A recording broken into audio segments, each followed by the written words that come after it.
हो रही है, डायरेक्ट एफआईआर ज्यादा हो रही है, गलत नंबर दिया उन्होंने। लेकिन फिर भी एफआईआर हुई है, उस पर एक्शन भी हो ना। एफआईआर तो मान लिया कि ज्यादा हो रही है, उन्होंने प्रमोट किया, उसको मोटिवेट किया लोगों को। नहीं, कंपेरेटिवली आप देखेंगे कोर्ट की तरफ से एफआईआर तो इस समय ज्यादा हुई है, कंपेरिजन यदि करेगी। लास्ट 156 दिन में आदमी जब जाता है उसे न्याय नहीं मिलता, तो पीड़ित है वास्तविकता में उसकी एफआईआर होनी चाहिए, उसकी नहीं कर रहे हैं, इसलिए वो कोर्ट बोलता है, कोर्ट उस अपराध को एडमिट करता है, थाने को कहता है एफआईआर।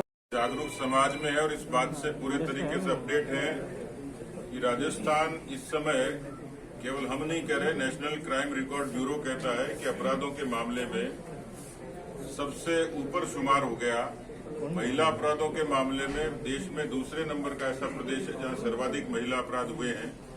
6,14,000 मुकदमे दर्ज होना, मुख्यमंत्री तो इसको अपनी उपलब्धि मानते हैं, लेकिन हम इसको गृह मंत्री के नाते उनकी विफलता मानते हैं, क्योंकि उन मुकदमों में दर्ज मुकदमों पे डिस्पोजल कितना हुआ है ये वो बता दें। लेकिन ये दुर्भाग्यपूर्ण, अफसोसजनक है कि उसमें 80,000 मुकदमे सिर्फ महिला अपराधों से संबंधित हैं, 12,000 मामले ऐसे हैं जो बलात्कार से संबंधित हैं। तो ये तमाम चीजें जो राजस्थान के प्रति इस किस्म की तस्वीर पेश करते हैं कि केवल देश नहीं दुनिया में राजस्थान जैसे अपराधों की राजधानी हो गया हो। हम लोगों ने सदन में भी, सड़क पर भी इस मामले में कई बार सरकार को चेताने की कोशिश की है।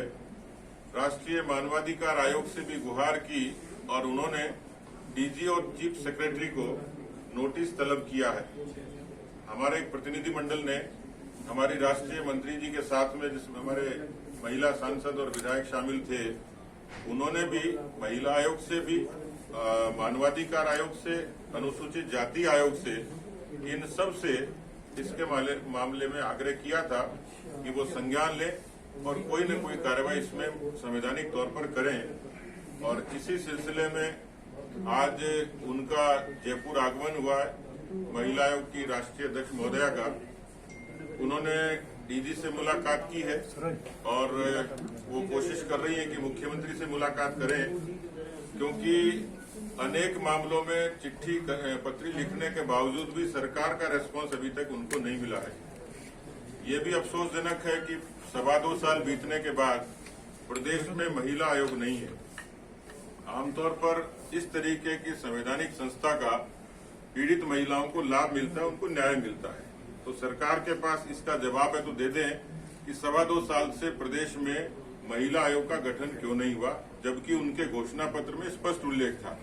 तो मुझे लगता है कि सरकार का इकबाल खत्म हो गया। प्रदेश की कानून व्यवस्था और बहन बेटियों की सुरक्षा ये सरकार की प्राथमिकता नहीं है। और इस नाते आज हमारी विस्तार से हमने एक ज्ञापन उनको दिया है, जिसमें बहुत सिलसिले से घटनाओं का जिक्र किया है।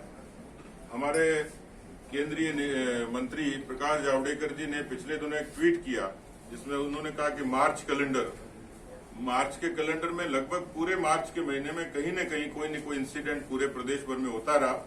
आज हम अप्रैल के पहले सप्ताह में बैठे हैं, 1 तारीख से लेकर आज तक भी अनेकों लगातार घटनाएं घटित होती जा रही हैं। इसका मतलब ये है कि सरकार को समय रहते ये सीधे सीधे चेतावनी भी है, ये आग्रह भी है, निवेदन भी है कि कम से कम भगवान के लिए प्रदेश की बहन बेटियों की अस्मत को सुरक्षित रखने के लिए कोई न कोई उपाय करें, अच्छी पुलिसिंग की व्यवस्था करें। जो इन हाउस क्राइम्स हैं उनके लिए कोई सोशल कैंपेन चलाएं। जहां पर इस तरह की घटनाएं होती हैं, आमतौर पर अंधेरा होता है तो लाइटिंग की प्रॉपर व्यवस्था नहीं है, सर्विलेंस के लिए कैमराज नहीं है। मुझे लगता है कि एक अच्छे एक्शन प्लान की आवश्यकता है जो सरकार को केसेस हुए हैं उनके ऊपर अत्याचार और यौन पर के कोई भी केसेस, रेप केसेस, वो उनको लेकर आए। और ये एक ग्रुप मेरे से वहाँ पर भी मिलने आया था, कमीशन में भी महिलाओं का, एमएलएज और एमपी। सारी कंप्लेंट्स लेकर ही मैं आई थी यहाँ पर। जहाँ तक पुलिस से मैं कल मिली थी और मैंने इस बातचीत में भी उनको बताया कि इन सभी कंप्लेंट्स को मैं ले चुकी हूँ और पुलिस को समय समय पर भेजती भी रही हूँ, लेकिन उनके जवाब टाइम पे नहीं आते थे और इसीलिए मुझे यहाँ आना पड़ा उनसे पूछने के लिए। कुछ पे कार्रवाई हो चुकी है, कुछ पे उनको याद आया मेरे चिट्ठी लिखने के बाद की कार्रवाई नहीं हुई और दोबारा शुरू करी है, और हमें जवाब नहीं भेजे थे तो वो जवाब बना के भेजे हुए थे उन्होंने। ये सब तो चीज़ है, लेकिन क्राइम को कैसे रोके सरकार? यहाँ पर क्राइम को रोकने की कोई व्यवस्था नहीं हो रही, कोई कदम नहीं उठाया जा रहा। पुलिस तो काम बाद में आती है क्राइम होने के बाद। मेरा कहना है कि अगर सरकार सीरियस है महिलाओं को एम्पावर और उनको सुरक्षित रखने के लिए, तो 2.25 साल से उन्होंने अभी तक क्यों नहीं महिला आयोग बनाया? मैं ये नहीं कहती कि महिला आयोग बनते ही जादू हो जाएगा और सुरक्षा हो जाएगी।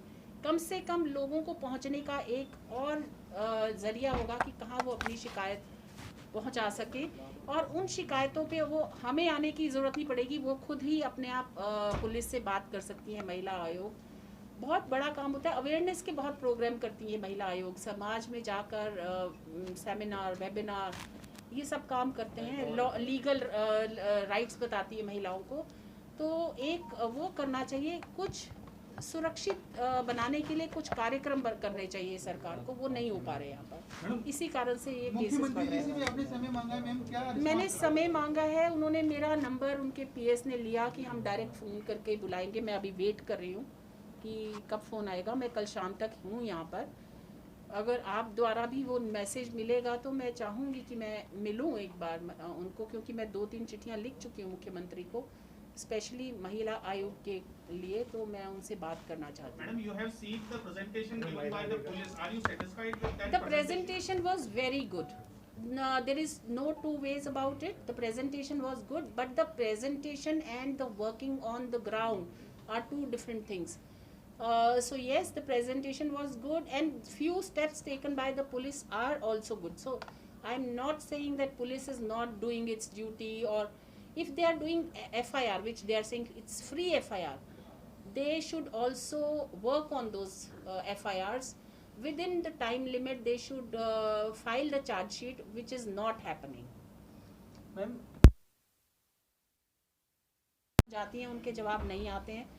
अब उन्होंने कहा है कि हमें भी एक कॉपी भेजा जाए, लेकिन हम ग्राउंड पे भेजते हैं, एसपी को भेजते हैं, और इनको अपने एसपीज को इतना तो सेंसिटाइज करना चाहिए कि ये उनको चिट्ठियां भेजें किसी भी, और स्पेशली महिला आयोग या बाल आयोग की कोई चिट्ठियां आती हैं तो उनको ठीक से जवाब दिया जाए, उन पर ठीक से काम किया जाए। राजस्थान के सिवा और भी स्टेटों में आप गए होंगे, वहाँ मैं सभी जगह जाती हूँ, मैं सभी जगह जाती हूँ। मैं कहूँगी कि साउथ में कम है, नॉर्थ में अपराध महिलाओं के ऊपर जो है ज़्यादा है।